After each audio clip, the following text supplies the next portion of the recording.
بسم الله الرحمن الرحيم الحمد لله نحمده ونستعينه ونستغفره ونعوذ بالله من شرور أنفسنا ومن سيئات أعمالنا من يهده الله فلا مضل له ومن يضلل فلا هادي له وأشهد أن لا إله إلا الله وحده لا شريك له وأشهد أن محمدا عبده ورسوله أما بعد فإن أحسن الكلام كلام الله وخير الهدى هدى محمد صلى الله عليه وسلم وإن شر الأمور محدثاتها وكل محدثة بدعة وكل بدعة ضلالة وكل ضلالة في النار.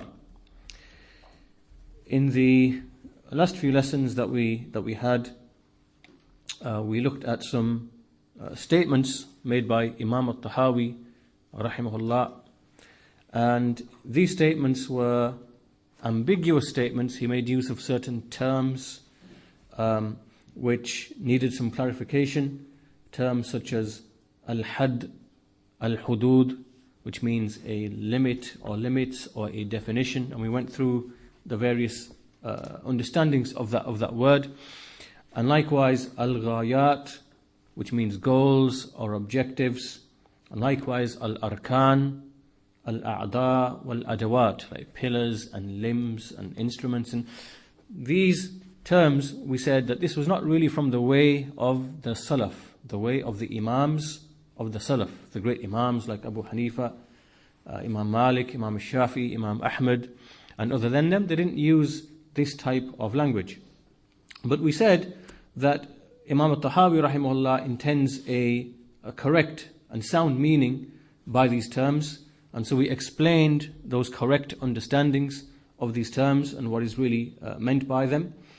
And after these words, he then makes another statement, which is the subject of our lesson today. And this statement, he says, لا تحويه الجهات الست كسائر المبتدعات. لا تحويه الجهات الست كسائر المبتدعات. What this means, so again, he's speaking about Allah subhanahu wa ta'ala. And so he says that the 6 directions do not contain him. The 6 directions do not contain him, like they do all the other created things. So repeat that again. لا تحويه الجهات الست كسائر المبتدعات. The 6 directions do not contain him, like they do all other created things. And again, this statement of Imam al-Tahawi rahimahullah is another one of those ambiguous statements. In fact, it's very clear once we understand what he means, but it is ambiguous in the sense that the people of bid'ah, the people of innovation, the people of deviation, those who deviated, when they come and they read these statements of Imam al-Tahawi rahimahullah, then they use them in order to support their own false doctrines, their false beliefs. And from their false beliefs is that Allah subhanahu wa ta'ala, or they say that Allah subhanahu wa ta'ala cannot be said to be above His creation. Because they consider this to be a negation of Tawheed. They consider this to clash with Tawheed. And the Tawheed which they intend and the Tawheed which they understand is not the Tawheed that Muhammad sallallahu alaihi wasallam came with, nor Isa alayhi salam, nor Musa alayhi salam, nor Ibrahim alayhi salam, nor Nuh alayhi salam. In fact, not any of the messengers or prophets of Allah subhanahu wa ta'ala. Because the Tawheed that the prophets and messengers came with is one in which Allah subhanahu wa ta'ala is described with names, all the beautiful names, all the beautiful attributes, and that Allah is one who acts. He speaks if He wills, He acts if He wills and when He wills, He creates if He wills, He shows mercy if He wills, He loves whomever He wills if He wills from His creation, and so on and so forth. These are names, attributes and actions. Likewise, they all came and they are united, all the prophets and messengers, that Allah subhanahu wa ta'ala is above His creation, above His throne, above the 7 heavens. And this is consensus amongst all within all the revealed books and amongst all the messengers. So this tawheed that these people are speaking of is not the tawheed that the prophets and messengers came with. This tawheed that they are speaking about is the tawheed that they inherited from the mushriks, from the pagans, from their philosophers, from the Jews, from the Christians, from the Sabi'ah, the Sabaean star worshippers, from the Greek philosophers, all these mixed ideas. And they began to use their terms and their language and their terminology in order to describe Allah subhanahu wa ta'ala, and they did not adhere to what is in the Quran and the Sunnah. So instead of saying that, like we see in the Quran and the Sunnah, that Allah is above His throne, above the heaven, Allah is described with names, Allah is merciful, Allah is the provider, the sustainer, the Ar-Rahman, Ar-Rahim, Al-Malik, Al-Qudus, and so on and so forth. And Allah has knowledge, ilm, He has qudra, power, He has mercy, rahmah, He loves with muhabba, and so on and so forth. Then they said no. They used a different type of language. They said Allah is not a body, He's not above, He's not below, He's not in the universe, He's not outside the universe, He doesn't have emotions, He doesn't have instincts, He doesn't have feelings, He doesn't have this, He doesn't have that. And so they began to use negations. Everything is a negation. Allah is not this, Allah is not that, Allah is not this, Allah is not that, Allah is not this, Allah is not that. And so this became the way that they began to describe Allah subhanahu wa ta'ala. And this is not the way that the messengers described Allah subhanahu wa ta'ala, because they came with names and attributes. So anyway, from the greatest thing that is known by way of the fitrah, the fitrah is what we call intuition, something that you know by your instinct, something that's within you in your instinct. And from the things which are from this fitrah is, for example, to know that the universe and everything we see has a creator. And this is something programmed into the fitrah. The fitrah knows this, that everything, every originated thing must have an originator. Right? And so this even children understand and know this. And also from the fitrah, by way of example, is that a person who is wronged, when a person who is wronged, then he anticipates justice.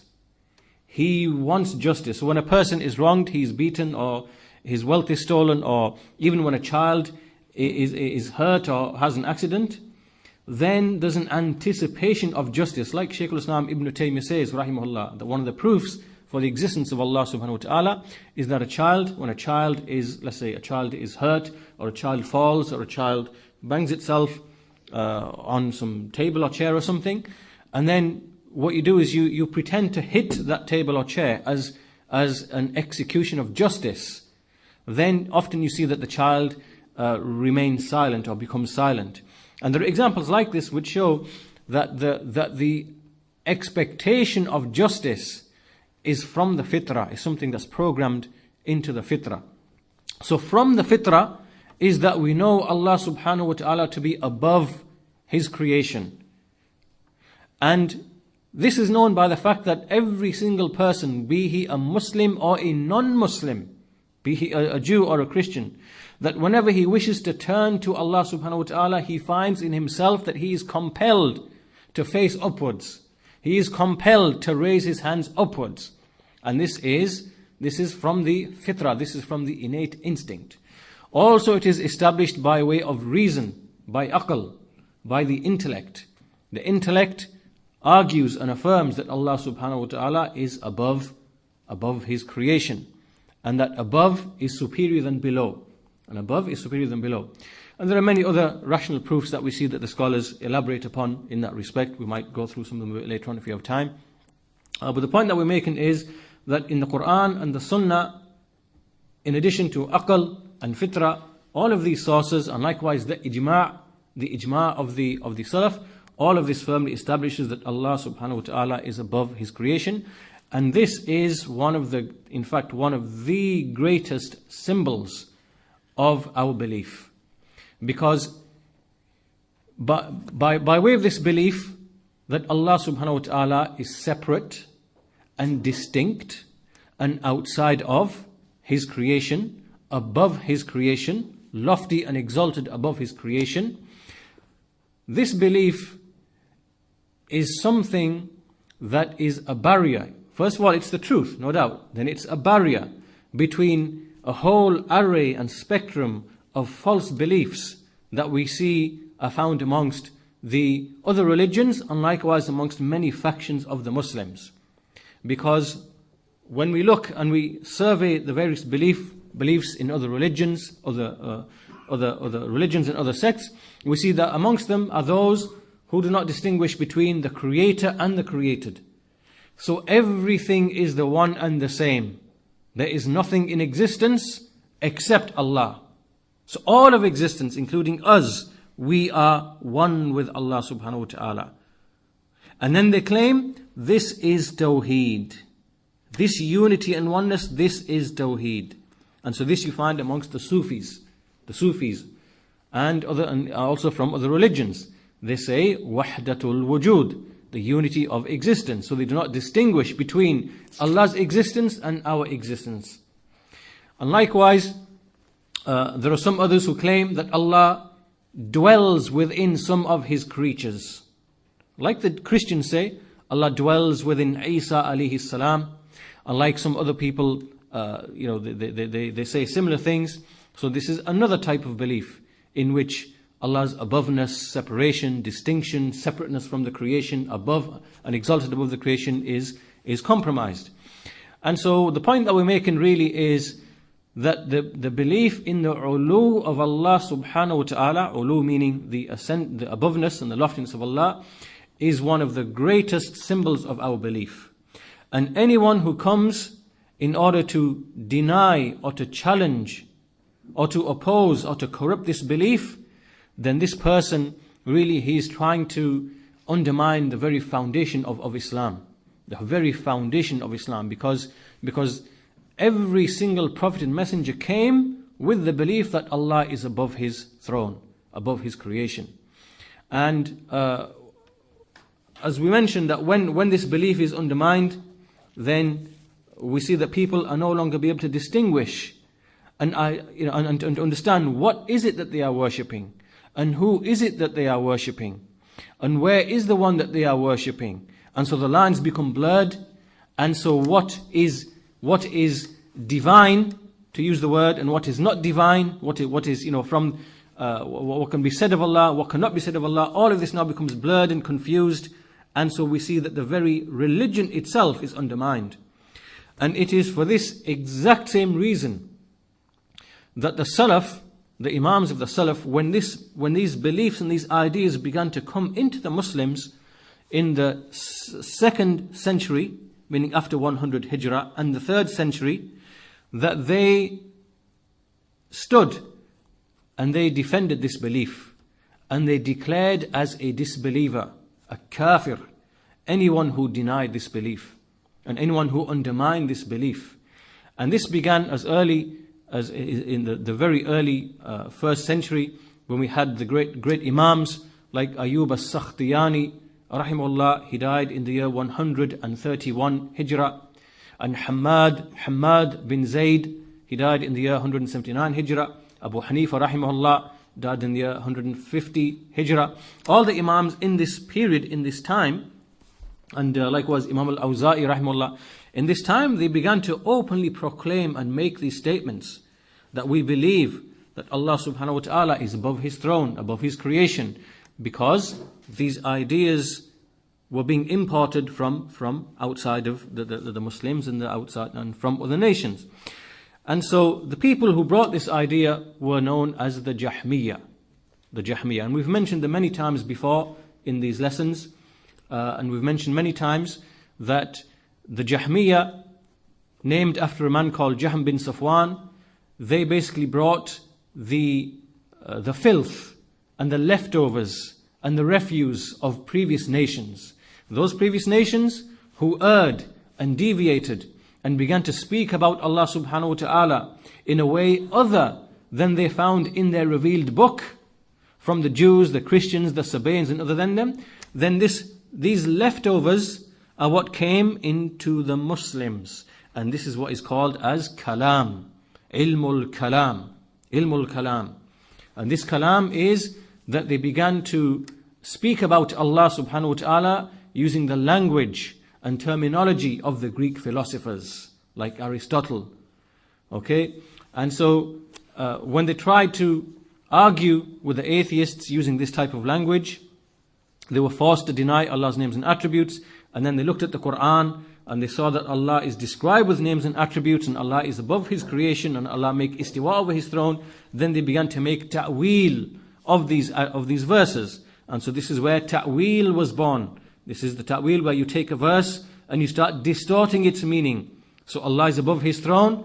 Now Allah, it doesn't mean Allah is above His throne. It just means Allah is above in rank only, and status only, and power only. Not that He Himself is above His throne, separate from His creation. So they began to invent all of these new meanings and these new ta'weels in order to deal with those verses that clashed with their new version of Tawheed.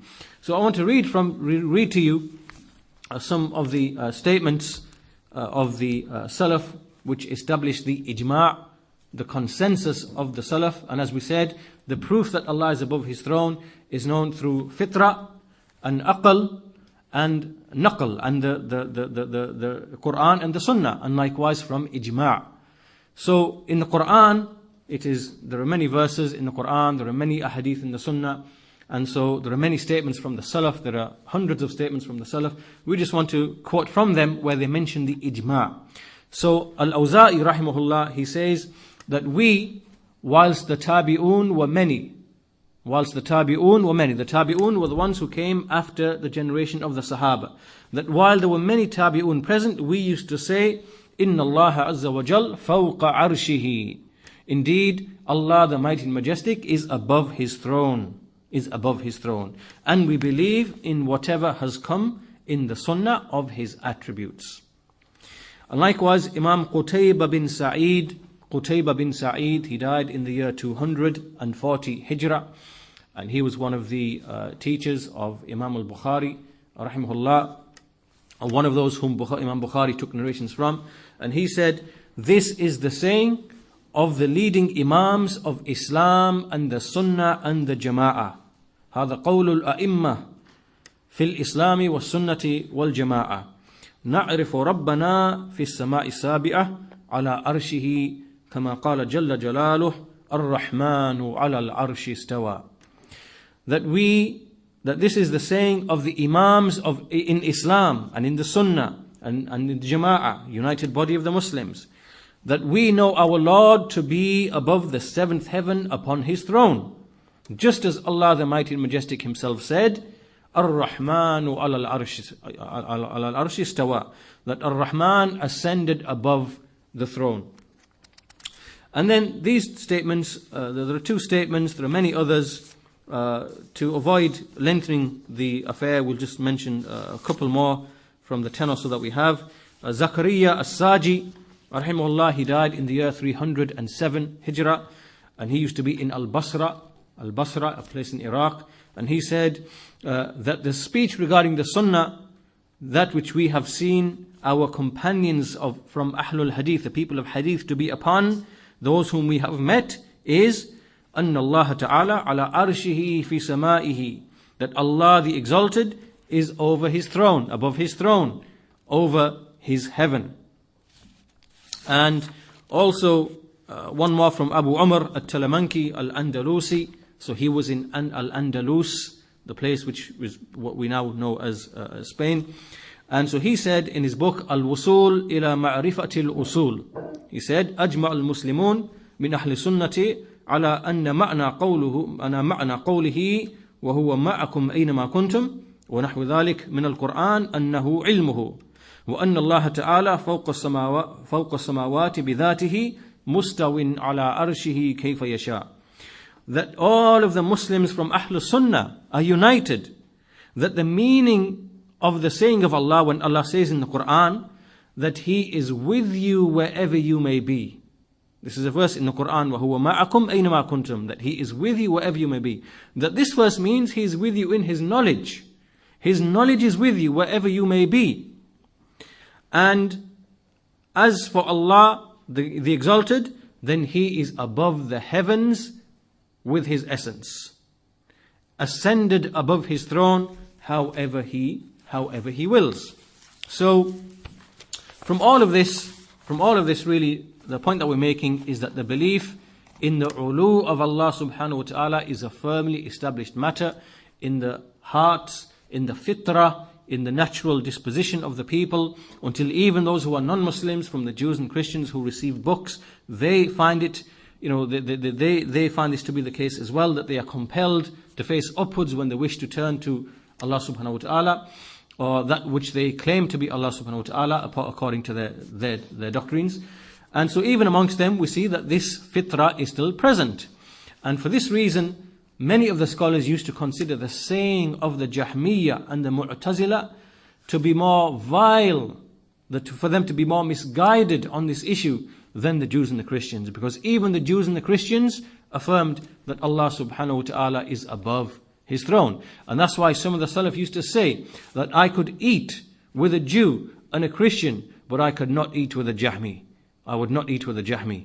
I would not eat with a person who denies Allah's attributes and names and denies that Allah is above His throne. And likewise, some of them would say that apes and swine are my neighbors, is more beloved to me than that a Jahmi should be my neighbor. Because while the swine and the ape might harm you in the sense that it annoys you and it disturbs you and annoys you, and at least it will not corrupt your religion. But when you have a Jahmi, someone who is diseased and poisoned with this kalam, as a result of which he denies Allah is above His throne and denies Allah's attributes, it is possible that this person will disease your heart. So all of this is just really an introduction to this issue, and we come back now to the speech of At-Tahawi rahimahullah, because he said, لا تحويه الجهات الست كسائر المبتدآت, that the 6 directions do not contain him. The six directions do not surround him like they do all of the created things. What does this mean? First of all, we should explain that when we speak of the 6 directions are right and left and in front and behind and above and below. These are the 6 directions. And the 6 directions, when we look at the universe that we are in, and the universe is rounded, as is explained by Shaykh al-Islam Ibn Taymiyyah rahimahullah, that really the idea of direction, there isn't really truly any direction really, because it's all relative, right? There is no such thing as left. Why? Because if I face this way, to my left is Sahel. And if I turn around and face that way, then to my right is Sahel. So the left now has disappeared. So this way is not left. Because if I'm this way, now it's left. And if I turn that way, now it's right. And the same that if you are in any point in the universe, or if you're in any location, there is always an above and a below. But below that below is another below, so that first below was an above, if you know what I mean. Right? So the point being is that direction doesn't really truly exist. There is no such thing as a left. There's no such thing as a left. There is no such thing as the direction of right. Because wherever you go, whatever you turn, right and left can be in both ways. So what the scholars explain is that these directions that we are speaking of, which are in the creation, they're all created directions. They are not true directions, because there is no true right and left and in front and behind, right? Because it's all relative. It's all relative to each other. One point is relative to another point. And, when you change things around, then directions change. So, the point that we're making here is that Allah subhanahu wa ta'ala, this statement of Imam al-Tahawi, what it really means is that Allah subhanahu wa ta'ala is outside of His creation. This is what it means. This is the meaning of what At-Tahawi is saying. لا تحويه الجهات الست كسائر المبتدآت, that the 6 directions do not contain Him. Of course, because He is outside of the creation. And as for everything which is created, which is in the universe, and in the universe we have the 6 directions which are all relative, then of course everything is surrounded by 6 directions.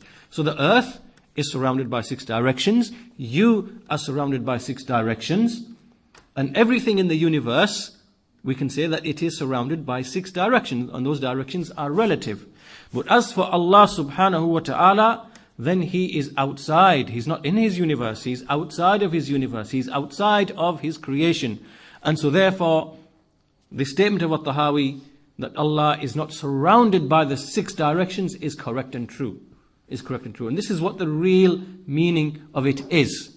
And Imam At-Tahawi rahimahullah is following, because he was upon the madhab of Abu Hanifa rahimahullah and Abu Yusuf rahimahullah, and the students of Abu Hanifa, and it is established from them and known from them that they affirm and establish that Allah subhanahu wa ta'ala is above His throne, outside of His creation, as do all of the Imams of the Salaf. However, what the deviant people, the innovators, the Jahmiya and the Mu'tazila and the Ash'a'ira, those who today call themselves Ash'aris but they really are Jahmiya, and the Maturidiyya likewise, they are Jahmiya likewise, they try to interpret this statement of At-Tahawi to mean that we cannot say Allah is above. Why? Because now we have surrounded Him with a direction. And this claim is batil, it is false. It is false.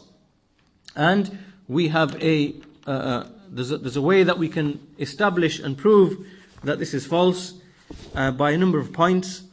And from a rational point of view, to show that this is impossible, that you can't claim that this is what At-Tahawi means.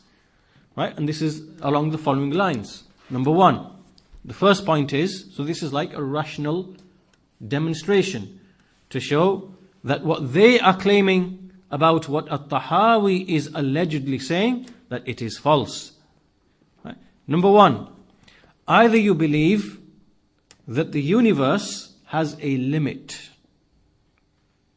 So either you believe the universe has a limit, meaning that the universe ends at some point, or you believe that the universe continues forever and ever and ever and ever.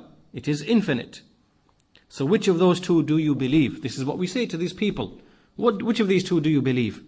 If they say that the universe is infinite, meaning that it continues forever and ever and ever and ever and it does not end, then this is clear disbelief.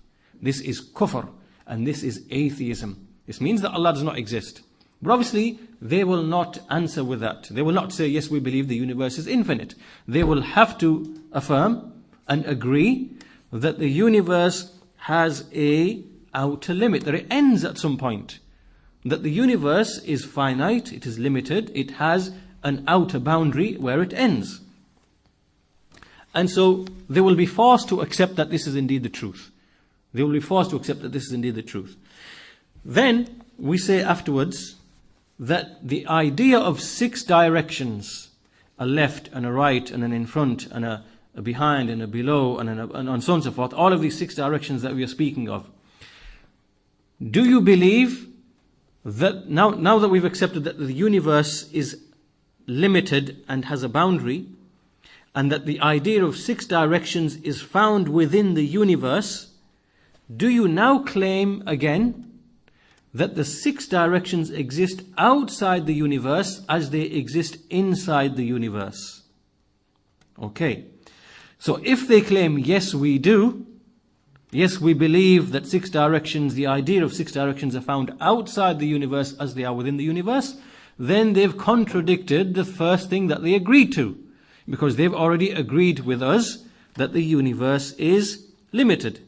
It ends at some point. But if you now come and say, well, yes, there are 6 directions outside the universe as there are inside the universe, you've now contradicted yourself.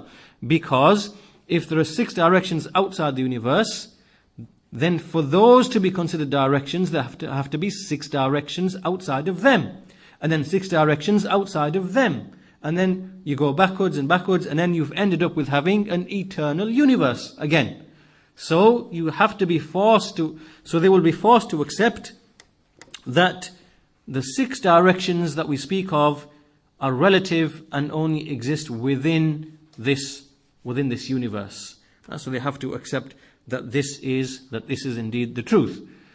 So once we've established this and we've agreed on these 2 points, the next thing that we say is, does Allah subhanahu wa ta'ala, does He exist in the mind only? Is He only an idea in the mind that we speak of conceptually? Or does He have a true and real existence outside of the mind and outside of the creation? So if they say Allah exists in the mind only, this is kufr, this is disbelief. But of course they will not say that. They will not say that. They will be forced to agree that Allah subhanahu wa ta'ala is outside of His creation. They will be forced to accept that this is the case, that Allah is outside of His creation. So now we've established 2 things from everything which has preceded. That the universe has a boundary, it is finite, it ends at some point, it's not eternal, it's not infinite. And secondly, that the 6 directions are inside this universe and are relative to each other. They are not true absolute directions. And then thirdly, Allah subhanahu wa ta'ala exists outside of His creation, distinct from His creation. Once we've established all these things, now the statement of Imam al-Tahawi is very clear. The 6 directions do not contain Him, because He's not in the universe, like all the created things. All the created things are surrounded by 6 directions. So once we understand this, then it is just simply a matter of looking in the Quran and in the Sunnah and Ijma', and what do we see? It is established that Allah is above His creation. Above His creation. And so either you guide yourself by way of the Salaf, by way of the likes of Abu Hanifa and Al-Awza'i and Al-Zuhri and Imam Malik and Al-Shafi'i and Imam Ahmad and all the other great Imams of the Salaf. So either now you agree with them and speak with their speech and say, yes, Allah subhanahu wa ta'ala is above the heaven, above the throne, or you choose to join the Jahmiya and the Mu'tazila and the other innovators and oppose this particular belief. So from all of this, what we should understand from this then, that Imam al-Tahawi rahimahullah, he is not someone who is a person of kalam. He never indulged in kalam. He never founded his belief upon ilmul kalam. We do not see that anywhere. But yes, he used some ambiguous generalized statements. But what he means by those statements is never ever what is intended by the people of falsehood, from the Ash'ariyya and the Maturidiyya, those who are in reality the Jahmiya, pretending to be attached to the teachings of Abu al-Hasan al-Ash'ari. So that's what we have. And all of us, well, alhamdulillah, we don't have any problem with this. Our fitrah knows that this is the truth. So this is not really a major issue for us. What is a major issue, though, is an issue that I would like to raise and discuss, is that this isn't really an issue. What is an issue is when we have people who come along, and they claim to be attached to the way of the Salaf. They claim to be attached to the way of the Salaf. They claim to be attached to the way of the major scholars of our time, who are following the way of the Salaf, of the way of the Imams of the early times. And so they say this in their speech, but in their action, we see something else. We see something totally different. And as you know, Islam has come with speech and action. Islam has come with beliefs in the heart, which then extend out into the emotions of the heart, which then extend out into the actions of the limbs. All of these 3 are tied in a straight line. You can never ever cut them off. So when a belief enters into the heart, it pushes outwards and it creates emotions in the heart. And those emotions push outwards, out of the body, and they create actions. And where you have barriers that come in between, that block them, then these barriers are what we refer to as kufr. Because kufr is of many types. A person can believe, a person can have tasdeeq. He can believe, like Iblis. Iblis had tasdeeq. He believed, of course, he knows Allah, he knows Allah's names, he knows Allah's attributes, he knows everything. So he had tasdeeq. But what prevented him from prostrating, it was kibr, arrogance. So the arrogance came and it sat in between the belief and the emotion of the heart. So if that arrogance wasn't there, the belief would have produced the emotion of the heart. The emotion of the heart would have led to the prostration and no problem. But arrogance is something that comes as a barrier between the tasdeeq and the action of the heart. But this is only one example. There are many other examples of barriers that come in between this process. From those barriers and we can take the example of the kuffar amongst the Quraysh. The Quraysh, amongst the Quraysh, were those who knew that the messenger is the messenger of Allah subhanahu wa ta'ala. They knew, like the Prophet's uncle, by way of example. But what was it that prevented them from submitting, from having the actions of the heart to be created and pushed outwards and to make the shahada? What was it? It was because they feared. They feared leaving the way of the forefathers. They feared being scorned by their tribes. Right? So this is now a barrier between the tasdeeq, the belief, and the actions of the heart and the emotions of the heart. Right? So this is what we mean. So likewise, what we should understand, that there are a people who exist. And these people, they claim to be upon the way of the Salaf, upon the aqidah of the Salaf. And so you will see them, they will give lectures, they will speak about belief, they will explain books, and you will see that they will outline the belief and the creed of the Salaf. But this belief and this creed that they hold is nothing more than merely an academic discussion. It's something academic. It's something that you just speak about, and something that you juggle with in your mind, and something that is something that's just fact.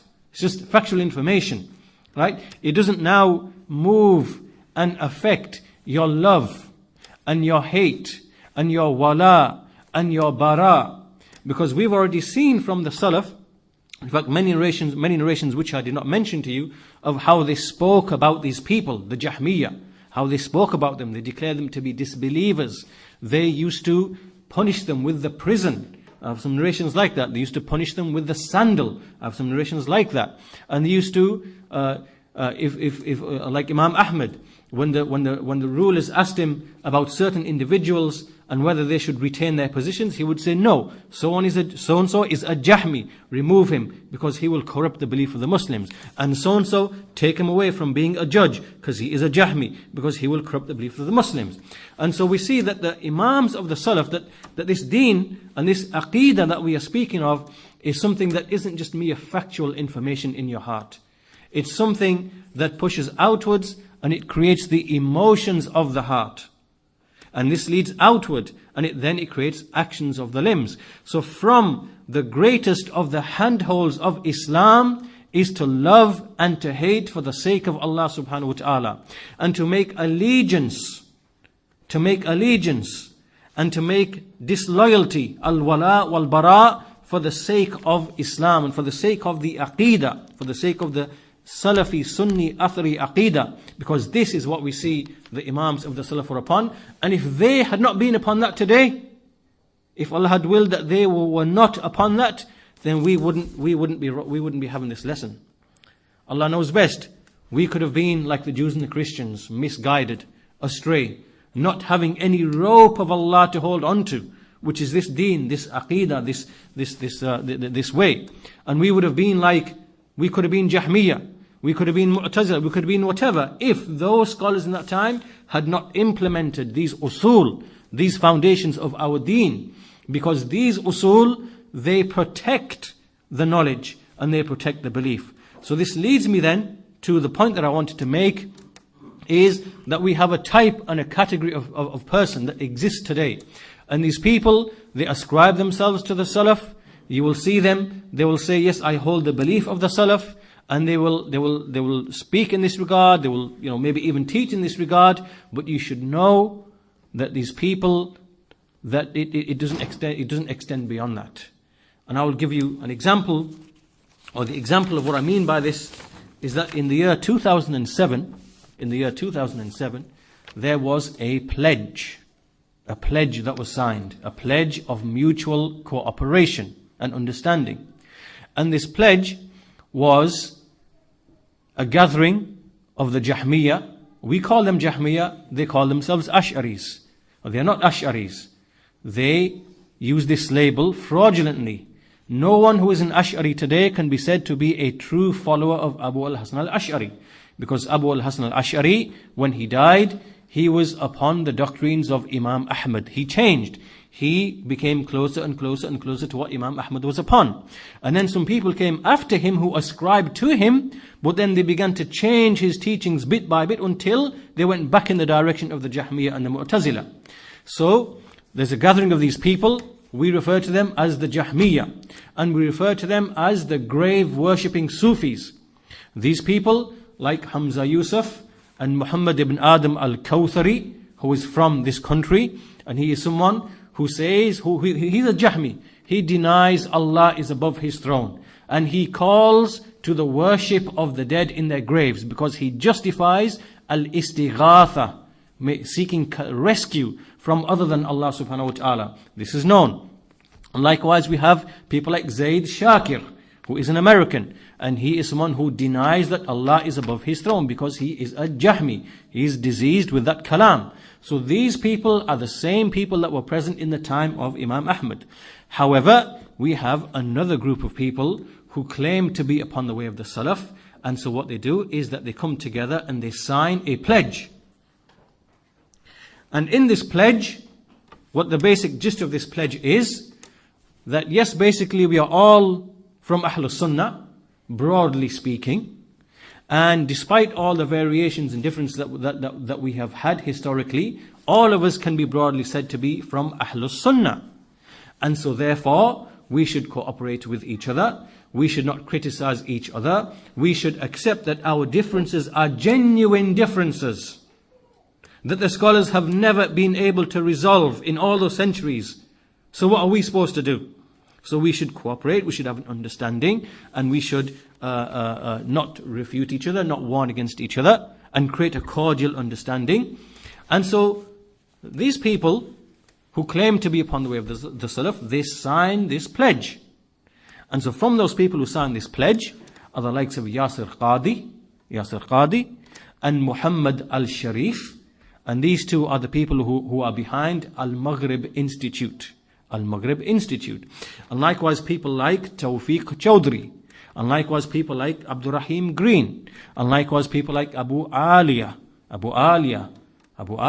was a name that you are familiar with. So all of these people, the point that I'm trying to make to you is that it's not sufficient for you to claim to be upon the way of the Salaf. Because the Salaf have a methodology. There is a manhaj. And this manhaj is something that helps to protect this religion. Because the way that the previous nations went astray, the Jews and the Christians, we know that they split into 72 sects and they lost their religion. Because the clarity in their religion was lost.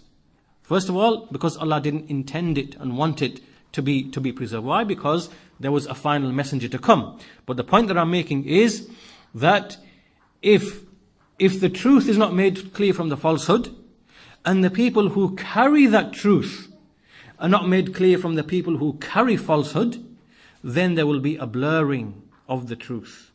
There'll be a blurring of the truth. And when that blurring of the truth occurs, this is when we get schisms and sects and differences and variation. And then this is how the deen becomes corroded. This is how the deen undergoes tabdeel, change. And so sometimes we have to look at things from the right angle. And the angle here is that the actions of these people is treacherous. This is treachery. This is despicable. That when you see how Imam Ahmad and the scholars of the Salaf used to treat the Jahmiyyah, you come along and you give these Jahmiyyah a lease of life. You give them a lease of life. Not only that, you give them a lease of life, you say about them, I personally have no qualms considering these groups within the broad fold of Sunni Islam. That's Yasir Qadi. And likewise you say, I am eager to further my relationship with them. I sense a genuine spirit of Islamic brotherhood whilst amongst them. I wish the best for them and their da'wah. And their da'wah to denying Allah is above the throne. And their da'wah to calling upon people to make istighatha through other than Allah subhanahu wa ta'ala. I am desirous to benefit from their wisdom and knowledge. This is a man whom Allah has misguided upon knowledge. This Yasir Qadi. He's diseased in his heart to make these kind of statements. And he says, when he's mentioned to him, why don't you refer back to the scholars, those scholars who you studied with in Medina? And this is his response in his own writing. With regards to going back to Mashaykh overseas, then with all due respect, I simply do not view this matter as being one that should go back to them. If I myself have experienced firsthand the Western situation for the last few years, have changed my own views, and I am from the West, how would I then expect an alim who has lived his entire life in India or Saudi to understand our situation? Sometimes we place our ulama above the level that they deserve, and that is a fact that needs to be said plainly and clearly. And then he goes on with the same point. And then he says, others whom I respect, I would turn to for guidance in matters related to the situation of Western Muslims are, he mentions amongst them, Sheikh Salah As-Sawi. Sheikh Salah As-Sawi, he's not a sheikh, he is a Qutbi, he is a follower of Sayyid Qutb, and he is another astray individual. So what Yasir Qadi is saying essentially, that all of these scholars, the scholars of the Salafi Aqidah, they are living on a different planet. That's essentially what he's saying. They live in a desert somewhere over there. They've not experienced the West like I have. And if I want guidance in the issues in the West, I'm just going to go to Salah As-Sawi and others from these astray people from Ikhwan al-Muslimin and other than them. And so you see, the point that I'm making here then really is that don't be deceived just because someone proclaims the Salafi Aqidah, because that is not what Salafiyah is about. Salafiyah is something above and beyond that. There is a methodology, there is al-wala, there is al-bara, and this is why you will find in the statements of the Salaf a firm principle that we judge people by their companionship. And we judge people with whom they befriend. And we judge people with whom they sit with and speak with and talk with. And that's why you will see now this individual Yasir Qadi sitting, doing joint lectures with a Jahmi Zaid Shakir. And this is treachery to the religion. This is treachery. All in the name of what? Because they're claiming, we see the situation is different in the West and there are priorities and there's this and that, whatever. And so they are using their own qiyas and their own aql in order to decide what is best for the da'wah. And they turn their back on the true scholars, the scholars who will actually tell them the truth and how da'wah is truly made. So anyway, the point that I'm making is, to conclude this lesson then, is that At-Tahawi rahimahullah, this statement of his, that the 6 directions do not contain Allah like they do all other created things, is a statement which has a true meaning. It means Allah subhanahu wa ta'ala is outside of His creation, separate and distinct from His creation. It is a proof. This statement of Tahawi is in fact a rational proof for the fact that Allah is outside of His creation, above His throne. And this is what we firmly believe. It is from the fitrah, and aql, and naql, and ijma'. It's a firmly established belief. And our belief, these are from the core symbols of our belief. And we do not accept any compromise in these issues. We take and we remain upon the way of the Salaf in how we deal with the deviants, the people of bid'ah, the people of innovation, because unless we take that step, then really all that we're doing is we are compromising the religion. This is how the deen is compromised. It's by the actions of the people. And Shaykh Ibn Uthaymeen rahimahullah mentions a nice point. He says, look, he says, books don't misguide people. When you go into a room full of books, no book's going to jump out from the bookshelf and, misguide you and speak to you and misguide you. Rather, all knowledge is carried through the minds of the people. People carry knowledge. People carry knowledge. So misguidance occurs through people. It occurs through individuals and what they carry and process through their minds. And so, for that reason, when we speak of issues of our belief, you have to understand that there's a context around these discussions, and that context is provided by what we see what the Salaf were upon and how they treated these issues. Do you think that when they wrote these books, it was just an academic exercise, or was okay, let's just write a book on the ru'ya of Allah just for the facts, nothing else. Do you think that's how it was? Do you think when they wrote on the ulu of Allah that this is how it was? Or on the sifat of Allah that this is how it was? Of course it wasn't. It is because they took that stance that we have this pure deen today. And if we in this time don't take that stance and take the correct positions, then this will be again treachery for those people who come after us. So inshallah, I hope you've taken some benefits from this lesson. We conclude our lesson there. And so in the next lesson, inshallah ta'ala, we will continue with the next part in At-Tahawi's Aqidah, which is the discussion of the Mi'raj. Al-Isra wal-Mi'raj, which is in fact another proof for Allah subhanahu wa ta'ala being above. And At-Tahawi has mentioned or has brought this issue of belief straight after mentioning what has preceded. So inshallah ta'ala, we will begin and commence that in the next lesson.